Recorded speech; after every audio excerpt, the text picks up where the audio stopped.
Hello అండి. Welcome back to my channel Shravani vlogs. ఈరోజు harvest ఏంటంటే కాకరకాయలు. ఇంగ్లీష్‌లో బిటర్ గార్డ్ అంటారు. చాలామంది ఇవి చేదుగా ఉంటాయని అవాయిడ్ చేస్తూ ఉంటారు. కానీ మన హెల్త్‌కి చాలా మంచిదనమాట. దీంట్లో చాలా వైటమిన్స్ అండ్ మినరల్స్ ఉంటాయి. మెగ్నీషియం, కాల్షియం ఉంటాయి. వైటమిన్స్ ఏ, సి, కే అలాంటివన్నీ ఉంటాయి.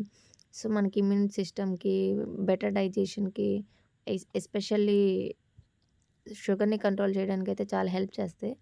స్కిన్ కేర్‌కి, హెయిర్ కేర్‌కి చాలా బెనిఫిట్స్ ఉన్నాయి. నాకు కాకరకాయలంటే చాలా ఇష్టం. డైలీ తీసుకోమన్నా తీసుకుంటా. అయితే కాకరకాయలని కోసేటప్పుడు చాలా జాగ్రత్తగా చూసుకుంటూ కోయాలి. అన్నీ కోసినట్టే కనిపిస్తాయి. కానీ ఎక్కడో చోట మిస్ అవుతుంటాయి. సో, అవన్నీ పండిపోయి కొంచెం విత్తనాలుగా తయారయ్యి అక్కడే పడిపోతూ ఉంటాయి. అదే నేల మీద వేస్తే అవే మళ్ళీ పడిమొలుస్తాయన్నమాట. ఇవన్నీ మేము వేసినవి కాదు. అవే పడిమొలిసినవన్నమాట. ఈ కాకరకాయ చెట్లన్నీ. ఈ విధంగా మాకిన్ని కాకరకాయలు చిక్కినాయి. సో, వీటిని మనం సన్నగా కట్ చేసుకొని ముక్కలు ముక్కలుగా మనం వేపుడులా చేసుకోవచ్చు.